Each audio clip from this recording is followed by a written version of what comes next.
Michelle Bachmann actually predicted that I would bring about the biblical end of days. Now that's a legacy. That's big. I mean, Lincoln, Washington, they didn't do that. I finally fell asleep and dreamed I was walking along a village road. Children dressed only in strings of beads played in front of the round huts, and several old men waved to me as I passed. But as I went farther along, I began to notice that people were looking behind me fearfully, rushing into their huts as I passed. I heard the growl of a leopard and started to run into the forest, tripping over roots and stumps and vines, until at last I couldn't run any longer and I fell to my knees in the middle of a bright clearing. Panting for breath, I turned around to see the day turn to night, and a giant figure looming as tall as the trees, wearing only a loincloth and a ghostly mask. The lifeless eyes bored into me, and I heard a thunderous voice saying only that it was time, and my entire body began to shake violently with the sound, as if I were breaking apart. Demonstrated the acoustics. My voice carried. The president's voice carried at Cairo University, where he kept quoting the Quran for his Muslim audience. The Holy Quran tells us, the Holy Quran teaches that, the Holy Quran tells us, O mankind.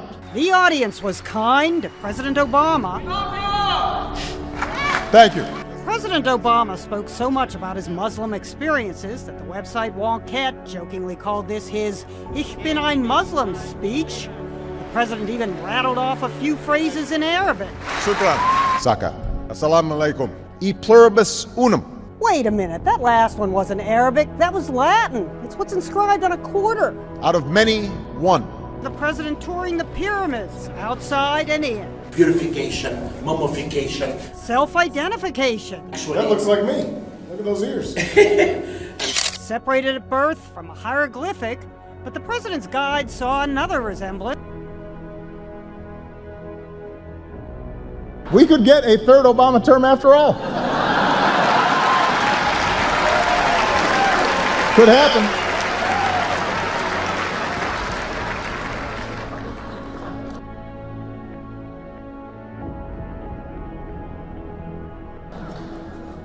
And welcome to the fourth quarter of my presidency. I am determined to make the most of every moment I have left.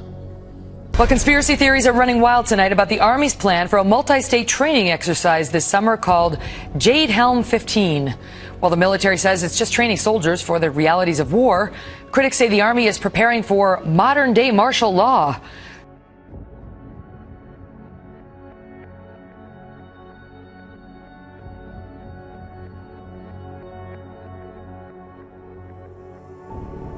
To be repercussions for people who do not act in a peaceful way. But confronting protesters with armored personnel carriers is thoroughly un-American, and for 150 years we've had rules separating the military, keeping the military out of policing affairs. But you sort of obscure that separation if you allow the police to become the military. In FEMA's authorized equipment list, there's actually written descriptions for how the equipment should be used, and it says it's specifically not supposed to be used for riot suppression. Mr. Estevez, in the NPR investigation of the 1033 program, they list that 12,000 bayonets have been given out. What purpose are bayonets being given out for? Senator, bayonets are available under the program. I can't answer what a local police force would need a bayonet. I can give you an answer: none. Okay. So what's President Obama's administration's position on handing out bayonets to the police force? It's on your list. You guys create the list. You're going to take it off the list. We're going to keep doing it. We are going to look at what we are providing under the administration's review of all these programs. So it's unclear at this point whether President Obama approves of 12,000 bayonets being given out. The president also, I think, in Washington, D.C. would have been a great attack against America. Even with my capture, its repercussions will not stop. Wow. Be shown here at the White House. John Boehner's already invited Netanyahu to speak at my funeral.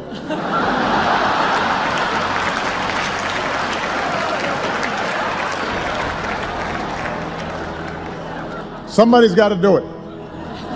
We're going to all become godlike cyborgs, joining forces.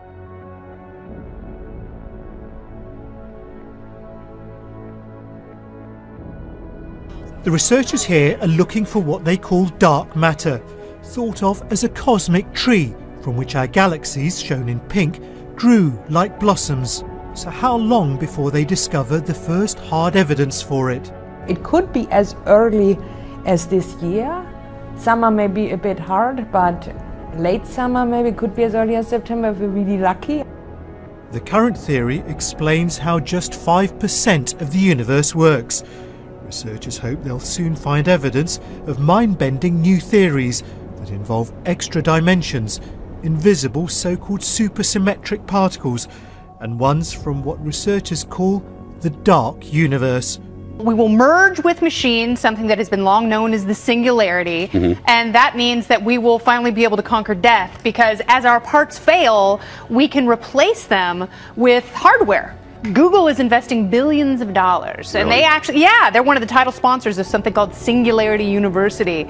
They hired Raymond Kurzweil, who is the guy who invented the term singularity, so it's becoming science fact. Where I disagree with this professor is he thinks that there's going to be big disparity between the haves and have-nots. We know that's not true with technology. We know that if that were true, only 1% of people would own cars. 95% of American households own cars. You know, they thought the same with VCRs and personal computers. However, people always find a way, and he says perhaps that's what's driving people to seek this technological immortality, is our drive to want to constantly upgrade ourselves. Be still and know that I am God. I will be exalted among the nations. I will be exalted in the earth.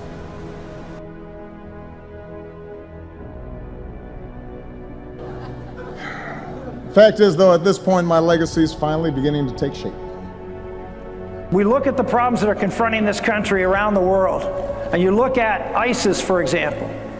ISIS was created by Barack Obama. We have been allied with ISIS in Syria.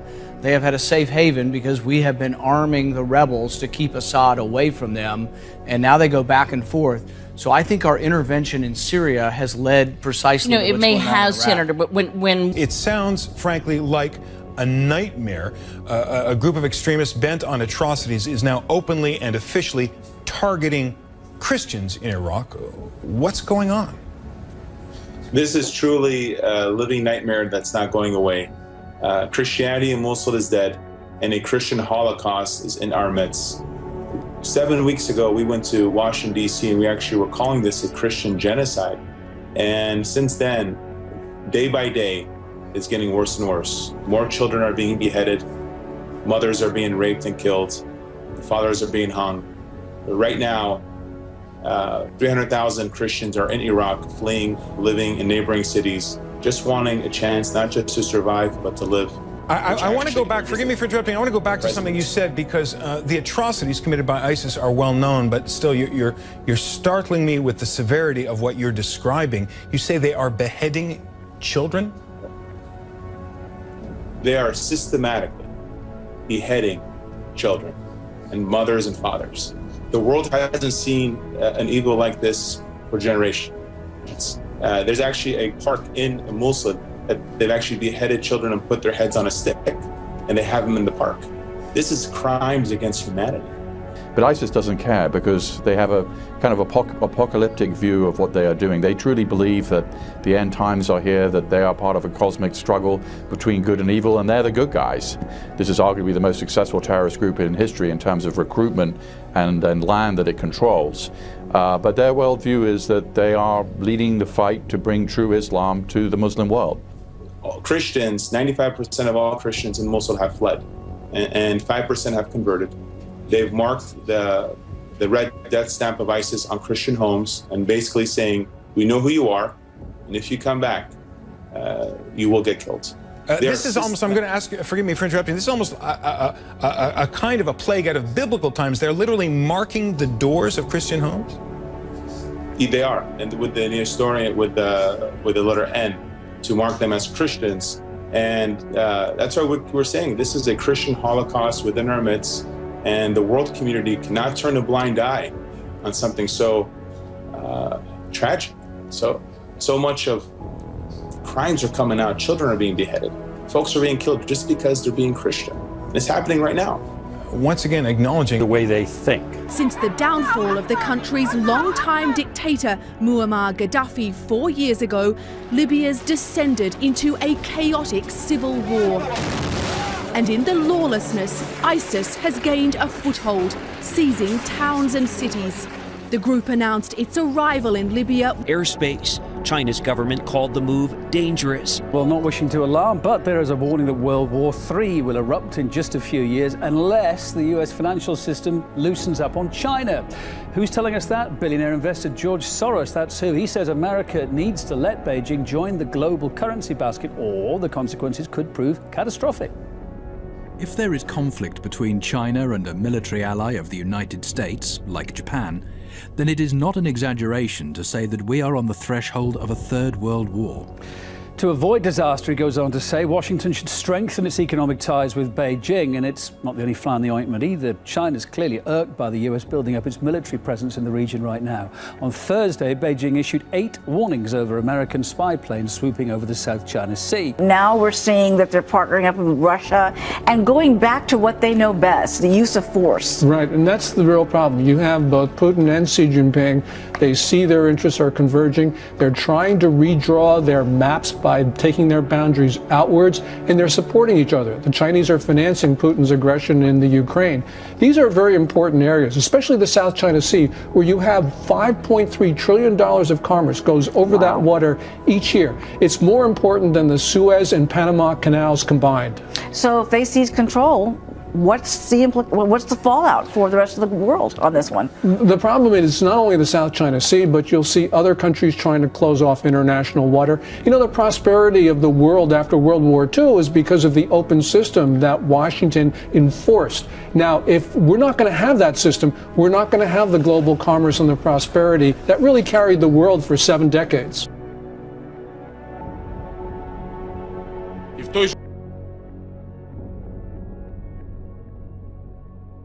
Seriously, the time is up. People are hip to this kind of stuff. I'm here tonight to blow the lid off it, to be the whistleblower. I'm sick and tired of the secrets and the lies.